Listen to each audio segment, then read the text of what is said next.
അവർക്ക് reference point എന്ന് പറയുന്ന ചിലതൊക്കെ ഈ സീരിയൽസ് ഒക്കെയാണ്. സീരിയൽസിലെ അമ്മയമ്മ, സീരിയൽസിലുള്ള ബന്ധുക്കൾ, അങ്ങനെയൊക്കെ കാണുമ്പോഴേക്കും അവർക്ക് തോന്നും അതായിരിക്കും റിയാലിറ്റി എന്നൊക്കെ ഉള്ളത്. ഹലോ. അപ്പോൾ നമ്മുടെ നാട്ടിലുള്ള ചെക്കന്മാർക്ക് പെണ്ണ് കിട്ടുന്നില്ല നമ്മൾ കുറേ നാളായിട്ട് കേൾക്കുന്നില്ലേ? പക്ഷെ ഇപ്പോഴാണ് അത് ശരിക്കും സംഭവിച്ചുകൊണ്ടിരിക്കുന്നത്.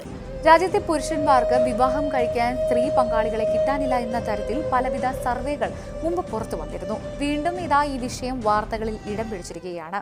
ഇന്നാളൊരു വാർത്ത കണ്ടു, മാട്രിമോണിയൽ സൈറ്റ്സിൽ ആണുങ്ങളുടെ സൈനപ്പിൻ്റെ എണ്ണം കൂടുന്നു, പെണ്ണുങ്ങളുടെ സൈനപ്പ് എണ്ണം കുറയുന്നു. ഓൾമോസ്റ്റ് ഒരു റേഷ്യോ നോക്കുകയാണെങ്കിൽ 3500 to 1500, അതായത് almost more than double the amount of ആണുങ്ങളാണ് സൈനപ്പ് ചെയ്യുന്നത് പെണ്ണുങ്ങളെ വെച്ച് കമ്പയർ ചെയ്യുമ്പോഴേക്കും. അതെ, അപ്പോൾ ഉറപ്പാണ് പെണ്ണ് കിട്ടുന്നുള്ള പറഞ്ഞത് സത്യമാണെന്ന് ഇപ്പോൾ നമുക്ക് മനസ്സിലായി. അതെ, അത് ഇതായിരുന്നു. ഇത് ആക്ച്വലി ഇതേപോലത്തെ ഒരു ന്യൂസ് ഒരു 6 മാസം മുമ്പ് വന്നു. അതെ, 6 മാസം മുമ്പേ ഇതിൽ സർവേ നടത്തിയപ്പോഴേക്കും പെണ്ണുങ്ങൾക്ക് സൈനപ്പ് ചെയ്യാനായിട്ട് മാട്രിമോണി വഴി ആൾക്കാരെ കണ്ടുപിടിക്കാനായിട്ട് താല്പര്യക്കുറവ്, അല്ലെങ്കിൽ മാരേജിനോട് തന്നെ താല്പര്യക്കുറവ് എന്ന് പറഞ്ഞിട്ട് ഒരു ജനറൽ ഒരു സർവേ ഉണ്ടായിരുന്നു.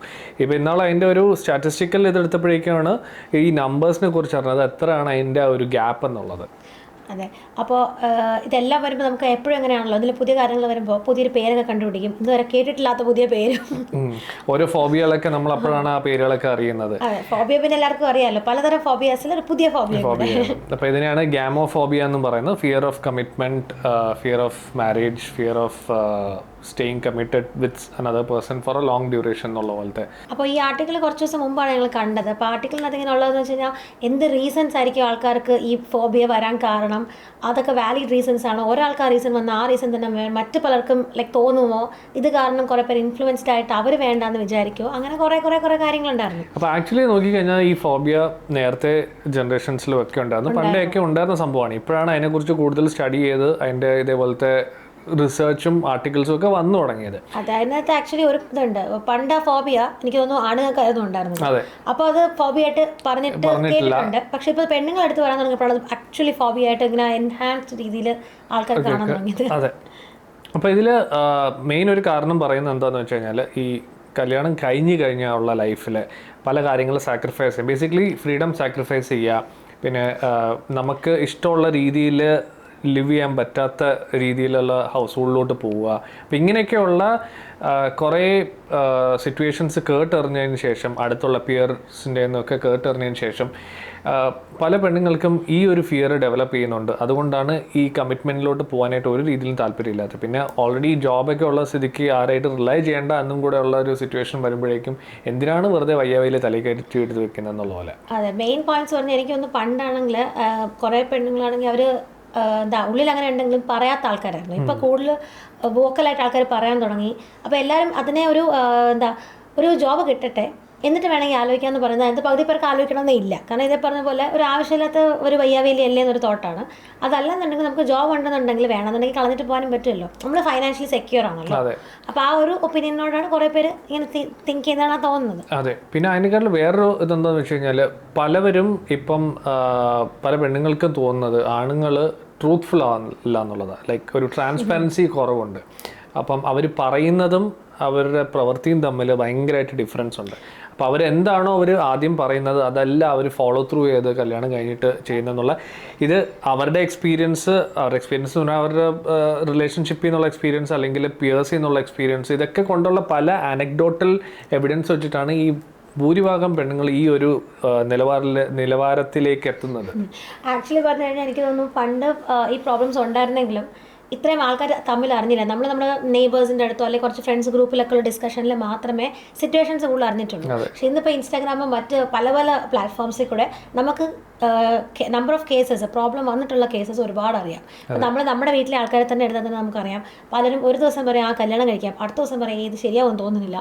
കാരണം ഒരുപാട് ഇൻഫ്ലുവൻസ് പല സൈഡിൽ നിന്നും വരുന്നുണ്ട്. ഇപ്പോൾ എൻ്റെ തന്നെ ലൈക്ക് റിലേറ്റീവ്സിൽ ആൾക്കാരുണ്ട്, നമ്മൾ കൺവിൻസ് ചെയ്ത് റെഡിയാക്കി വെച്ച്. എന്തിനാ റിലേറ്റീവ്സിന് എൻ്റെ കാര്യം എന്ന് പറഞ്ഞു കഴിഞ്ഞാൽ ആക്ച്വലി ഈ പറഞ്ഞ ഫോബിയ എനിക്കും ഉണ്ടായിരുന്നു ഒരു 5 വർഷം മുമ്പ്. പക്ഷെ അന്ന് ഞാനത് വോക്കലി പറഞ്ഞു.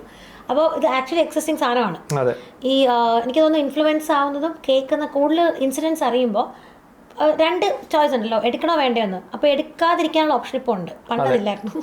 പിന്നെ വേറൊരു അല്ലാതെ തന്നെ ഇപ്പോൾ പലയിടത്തായിട്ടുള്ള കേസസ് കേട്ട് വരുന്ന ഈ ഡൗറി റിലേറ്റഡ് ആയിട്ടുള്ള കേസുകളാണ്. അതിപ്പം കൂടുതൽ എന്താ മെയിൻ സ്ട്രീം മീഡിയയിലോട്ട് വരുന്നുണ്ട്. പണ്ടൊക്കെയെന്ന് വെച്ച് കഴിഞ്ഞാൽ വല്ലപ്പോഴും ന്യൂസിലോ അവിടെ ഇവിടെയൊക്കെ കേട്ടിരുന്ന സാധനങ്ങൾ ഇപ്പം ഒരുപാട് കേസസ് അതുപോലെ വരുമ്പം അത് എവറി മന്ത് അല്ലെങ്കിൽ എവറി വൺസ് ഇൻ 2-3 months ഇന്ന സ്ഥലത്ത് അത് നടന്നു, ഇന്ന സ്ഥലത്ത് ഡൗറി റിലേറ്റഡ് കേസ് ഉണ്ടായി, അങ്ങനെയൊക്കെ വരുമ്പോഴേക്കും ഇത് അൺനെസസറി കോംപ്ലിക്കേറ്റഡ് സിറ്റുവേഷൻസ് ക്രിയേറ്റ് ചെയ്യാണ്. അപ്പം പെണ്ണുങ്ങൾക്ക് കൂടുതലും തോന്നുന്നുണ്ടോ എന്തിനാണ് ഇങ്ങോട്ട് ഇതിലൊരു സിറ്റുവേഷനിലോട്ട് പോകുന്നത്? അതെ, പീസ്ഫുൾ ലൈഫ് ആണല്ലോ ഇപ്പോൾ എല്ലാവർക്കും വേണ്ടത്. എസ്പെഷ്യലി പണ്ടത്തെ പോലെ അല്ല, ഇപ്പം എല്ലാവർക്കും ഭയങ്കര ഫാസ്റ്റ് മൂവിങ് ആണ്. നമുക്ക് പീസ് ഭയങ്കര അത്യാവശ്യമാണ്. ആവശ്യമില്ലാത്ത ഡ്രാമാസും അതേപോലത്തെ ഈ കോംപ്ലിക്കേഷൻസിലോട്ടും പോകാനായിട്ട് താല്പര്യമില്ല. പിന്നെ പല പെണ്ണുങ്ങൾക്കും കരിയർ ഓറിയൻറ്റഡ് ആണെങ്കിൽ അതിൽ മാത്രം ഫോക്കസ് ചെയ്യുക. ഈ അൺനെസസറി ഡിസ്ട്രാക്ഷൻസ് ഒക്കെ കൊണ്ടുവന്നിട്ട് എന്താ കാര്യം? അപ്പം അവരായിട്ട് തന്നെ കണ്ടുപിടിക്കുകയാണെങ്കിൽ അതായിട്ട് മാച്ച് ആവുന്നത് അല്ലെങ്കിൽ അതായിട്ട് വൈബായിട്ട് സാരമില്ല, ടൈം ലൈൻ ഫോളോ ചെയ്യാൻ ഇപ്പോൾ ബേസിക്കലി ആർക്കും ഇഷ്ടമല്ല. അതെ, ടൈം ലൈൻ ബേസ് ചെയ്തിട്ട് പോവാതിരിക്കുക. അതുപോലെ ഇത് തന്നെ കമ്മിറ്റ് ചെയ്ത് ഒരു കാര്യത്തിനോട് ഇന്ന സമയത്തേക്ക് കമ്മിറ്റ് ചെയ്യാം എന്നുള്ള ഒരു പരിപാടി പറ്റത്തില്ല എന്നുള്ള ഒരു സംഭവമാണ്. അതെനിക്ക് തോന്നുന്നു പണ്ടെന്ന് വെച്ചിട്ടുണ്ടെങ്കിൽ നമ്മൾ റെസിലിയൻ്റ് ആണ്. ഇപ്പോൾ അങ്ങനത്തെ ഒരു പ്രോബ്ലം ഉണ്ടെങ്കിൽ സാരമില്ല, അഡ്ജസ്റ്റ് ചെയ്യാന്നൊക്കെ ഉണ്ട്. ഇപ്പോൾ പൊതുവെ ഞങ്ങളാരും അങ്ങനെയൊന്നും അല്ല. അപ്പം നമുക്കത് കുറഞ്ഞത് കൊണ്ട് വെറുതെ എന്തിനാണ് ഒരു കാര്യത്തിലേക്ക് എടുത്ത് ചാടിയിട്ട് അതിന് ശേഷം കഷ്ടപ്പെട്ട് അത് ഊരിപ്പോയിരുന്നത്, അതിനേക്കാളും നല്ലത് അങ്ങോട്ടേക്ക് ചാടാതിരിക്കുന്നതല്ലേ എന്നുള്ളതാണ്. അപ്പം ഇങ്ങനെയൊക്കെ പോയി കഴിഞ്ഞാൽ മോസ്റ്റ്ലി മാട്രിമോണിയൽ സൈറ്റ്സ് ഒക്കെ അടച്ചു പൂട്ടുമെന്ന് തോന്നുന്നു. കാരണം ആർക്കും കിട്ടാതൊക്കെ ആയി കഴിഞ്ഞാൽ പിന്നെ ഇത് എന്തിനാണ് ഇതിന് കയറി പൈസ കൊടുത്ത്? കാരണം ഇതിൽ ഒരു ഫസ്റ്റ് ട്രയൽ പീരീഡ് കഴിഞ്ഞാൽ പിന്നെ നല്ലൊരു എമൗണ്ട് അവർ ചോദിക്കും. അതെ, പിന്നെ നമ്മൾ ഇപ്പം എൻ്റെ ഒപ്പീനിയൻ ഒക്കെ ചോദിച്ചു കഴിഞ്ഞാൽ എനിക്ക് തോന്നുന്നു ഇത് കാരണം ഒരാൾ ഇൻഫ്ലുവൻസ്ഡ് ഒന്നും ആവത്തില്ല. എല്ലാവർക്കും ഓരോ പേഴ്സണൽ ചോയ്സ് ആണുള്ളത്. ഒരാൾക്ക് ഇഷ്ടമായിരിക്കാം, ചിലപ്പോൾ വേറെ ആൾക്ക് അങ്ങനെ ആയിരിക്കില്ല. എനിക്കുണ്ട് ഫ്രണ്ട്സ് നേരത്തെ കല്യാണം കഴിച്ച് 2-3 കുട്ടികൾക്ക് വേണമെന്ന് ആഗ്രഹമുള്ളവരുണ്ട്. സോ അങ്ങനെ ഓരോരുത്തർക്ക് ഓരോ ഇൻട്രസ്റ്റ് ആണ്. അപ്പം ഈ ഒരാളിങ്ങനെ പറഞ്ഞു അല്ലെങ്കിൽ കുറച്ച് പേരിങ്ങനെ പറഞ്ഞു എന്നും പറഞ്ഞ് എങ്ങനെയാണെന്ന് അറിയില്ല. പക്ഷേ ആൾക്കാർ ഇത് ഫോളോ ചെയ്യാൻ ഇഷ്ടപ്പെടുന്നവർ കൂടിയിട്ടുണ്ട്. അതെ, ഇതിൽ വേറെ എന്താ വെച്ച് കഴിഞ്ഞാൽ ചിലർക്ക് ഈ പറഞ്ഞ പോലെ തന്നെ ഫിംഗേഴ്സ് പോയിന്റ് ചെയ്യണം എന്തിനാന്ന് വെച്ച് കഴിഞ്ഞാൽ നീ ഇങ്ങനെ ചെയ്ത് കഴിഞ്ഞാൽ നിന്നെ കണ്ട് വേറെ ആൾ വിളിക്കുന്നു. അത് സ്ഥിരമാണല്ലോ വീട്ടിൽ. ചേച്ചി എന്ത് ചെയ്തോ അത് അനിയത്തി കണ്ടുപിടിക്കും, അങ്ങനെയൊക്കെയുള്ള. അപ്പം നീ ഇങ്ങനെ കല്യാണം കഴിക്കാതിരുന്നു കഴിഞ്ഞാൽ വേറൊരാൾ നിന്റെ മറ്റേ അപ്പുറത്തെ റിലേറ്റീവ് അപ്പുറത്തെ വീട്ടിലെ ആളും മറ്റേ ഇവർ കണ്ടുപിടിക്കും. ഇതൊന്നും ഇങ്ങനെയൊന്നും നടക്കത്തൊന്നുമില്ല. അവരെന്ത് വിചാരിക്കും? ഇങ്ങനെയൊന്നും നടക്കാനൊന്നും പോകുന്നില്ല.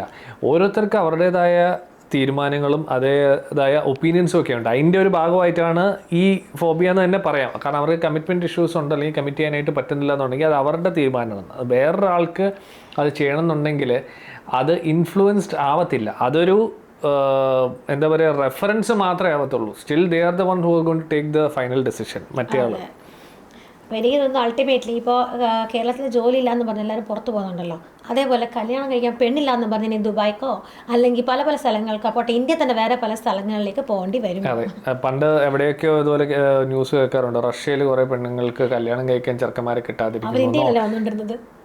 എന്നാൽ അത് വേറെ ഏതോ സ്ഥലത്താണ് ഇതുപോലെ. അത് ഉണ്ട് ഏതൊരു സ്ഥലത്ത്, ജപ്പാനിലോ എന്നാൽ ജപ്പാനിലായിരിക്കും. അവിടെ കല്യാണം കഴിക്കാൻ ആണുങ്ങളെ കിട്ടുന്നില്ല എന്നും പറഞ്ഞിട്ട് പെണ്ണുങ്ങൾ, കാരണം അവിടുത്തെ ആണുങ്ങളുടെ റേഷ്യോ കുറവും പെണ്ണുങ്ങളുടെ റേഷ്യോ കൂടുതലുമായിട്ട് കല്യാണം കഴിക്കാൻ ആണുങ്ങൾ കിട്ടുന്നില്ല എന്ന് പറഞ്ഞാൽ അവിടെ നോക്കണ്ടേ. അങ്ങനെയൊക്കെയുള്ള സിറ്റുവേഷൻ ആവോ എന്നറിയത്തില്ല. കാരണം ഇതിനെ വളരെ ടാക്ട്ഫുള്ളി ഹാൻഡിൽ ചെയ്ത് ഒരു സോഷ്യൽ അവയർനെസ്സിലൂടെ കൊണ്ടുപോയാലേ ഇതിനൊരു സൊല്യൂഷൻ ഉണ്ടാവത്തുള്ളൂ. ഒരു പെർട്ടിക്കുലർ കൾച്ചർ എടുത്ത് നോക്കുകയാണെങ്കിൽ, ഇപ്പോൾ നമ്മുടെ കേരള കൾച്ചർ എടുത്ത് നോക്കുകയാണെങ്കിൽ ഇത് വൈഡ് സ്പ്രെഡ് ആവുന്നതിന് മുമ്പേ ഒരു സോഷ്യൽ അവയർനെസ് എന്നുള്ള രീതിയിൽ പോയാലേ ഈ സംഭവം നടക്കത്തുള്ളൂ. ഇപ്പോൾ അവർ ആഫ്റ്റർ മാരേജ് ചെയ്യേണ്ട പല സാധനങ്ങളും, അതായത് ലൈക്ക് നമുക്ക് ഇഷ്ടമില്ലാണ്ട് അഡ്ജസ്റ്റ് ചെയ്യേണ്ട ഒരു സിറ്റുവേഷൻസ് ഒന്നും ഇനി അധികം വരില്ല എന്ന് തോന്നിയാൽ ഒരു പക്ഷേ ഈ സിറ്റുവേഷൻ റിവേഴ്സും ആവാം. അതെ, അവർക്കൊരു ബേസിക്കലി ഒരു കോൺഫിഡൻസ് കൊടുക്കുക. ഫ്രീഡം എന്നുള്ളൊരു സംഭവം അവർക്ക് കോംപ്രമൈസ് എപ്പോഴും ഉണ്ട്. കോംപ്രമൈസ് ചെയ്യേണ്ട ഒരു ഇൻസ്റ്റിറ്റ്യൂഷൻ അല്ല മാരേജ് എന്നുള്ളത്. ഫ്രീഡം എപ്പോഴാണോ കോംപ്രമൈസ് ചെയ്യേണ്ടി വരുന്നു എന്നുള്ളത് തോന്നുകയാണെങ്കിൽ അപ്പോഴാണ് ഈ മാരേജിനായിട്ടുള്ള റിസ്കോ അല്ലെങ്കിൽ അതിനോടുള്ള അവേർഷൻ ഒക്കെ വന്നിട്ട് ഈ ഒരു ഫോബിയ ഒക്കെ ജനറേറ്റ് ചെയ്യാനായിട്ടുള്ള സിറ്റുവേഷനിലോട്ട് എത്തിപ്പെട്ടത്. അതുപോലെ തന്നെ എനിക്ക് തോന്നുന്നത് കുറച്ച് ഈ ഫാമിലി സീരിയൽസ് ഉണ്ടല്ലോ, അതും ഒന്ന് കട്ട് ചെയ്യണം. അതും കൂടെ കാണുമ്പോൾ ആൾക്കാർക്ക് പൂർത്തിയായിട്ട് തോന്നും കെട്ടിക്കഴിഞ്ഞാൽ ഇതൊക്കെയാണ് അവസ്ഥ. പലവർക്കും അതായിരിക്കും റെഫറൻസ് പോയിന്റ്. പല പെണ്ണുങ്ങൾ ഇതുപോലെ ബോയ് ഫ്രണ്ട് ഗേൾ ഫ്രണ്ട് ഉണ്ടാവാത്തവരും വരെയുണ്ട്. കാരണം അവർക്ക് അങ്ങനത്തെ ഒരു സാഹചര്യമോ സിറ്റുവേഷനോ ആയിരിക്കില്ല വീട്ടിൽ, അങ്ങനെ ഒരു എൻവയറമെന്റ് ആയിരുന്നില്ല. അപ്പം അവർക്ക് റെഫറൻസ് പോയിന്റ് എന്ന് പറയുന്നത് ചിലതൊക്കെ ഈ സീരിയൽസ് ഒക്കെയാണ്. സീരിയൽസിലെ അമ്മയമ്മ, സീരിയൽസിലുള്ള ബന്ധുക്കൾ, അങ്ങനെയൊക്കെ കാണുമ്പോഴേക്കും അവർക്ക് തോന്നും അതായിരിക്കും റിയാലിറ്റി എന്നൊക്കെ ഉള്ളത്. ഒരു രീതിയിൽ അതിനെ ഒന്നും കട്ട് ഓഫ് ചെയ്യാൻ പറ്റില്ല. കാരണം സീരിയൽ അവർ പറയുന്നത് തന്നെ ഒരു ഫിക്ഷൻ എന്നുള്ള രീതിയിലാണ്. അതിനെ നമ്മൾ റിയാലിറ്റി ആയിട്ട് ഇൻകോർപ്പറേറ്റ് ചെയ്യാൻ പറ്റത്തില്ല. അപ്പോൾ സ്റ്റഡീസ് പല സ്ഥലങ്ങളിലും ചിലപ്പോൾ നടന്നിട്ടുണ്ടാവും. പക്ഷേ എന്നാലും കേരളത്തിൽ തന്നെ സ്പെസിഫിക് ആയിട്ട് ഇങ്ങനെ എന്തുകൊണ്ടാണ് ഇവിടെ തന്നെ ഗാമോഫോബിയ ഇത്ര കൂടുതലുള്ളതെന്നുള്ളതിന് നിങ്ങൾക്ക് എന്തെങ്കിലും കമൻറ്റ്സ് പറയാനുണ്ടെങ്കിൽ, എന്തുകൊണ്ടായിരിക്കും അതിന് ചാൻസ് കൂടുതലെന്ന് അറിയാമെന്നുണ്ടെങ്കിൽ നിങ്ങൾ താഴെ കമൻറ്റ് ചെയ്യുക. അതുപോലെ തന്നെ നിങ്ങൾ ആർക്കെങ്കിലും ഗാമോഫോബിയ ഉണ്ടെങ്കിൽ അതും കമൻറ്റ് ചെയ്യുക. അപ്പോൾ ഈ വീഡിയോ നിങ്ങൾക്ക് ഇഷ്ടപ്പെട്ടു എന്ന് വിചാരിക്കുന്നു. അടുത്ത വീഡിയോയ്ക്ക് വേണ്ടി വെയിറ്റ് ചെയ്യുക. Till then bye.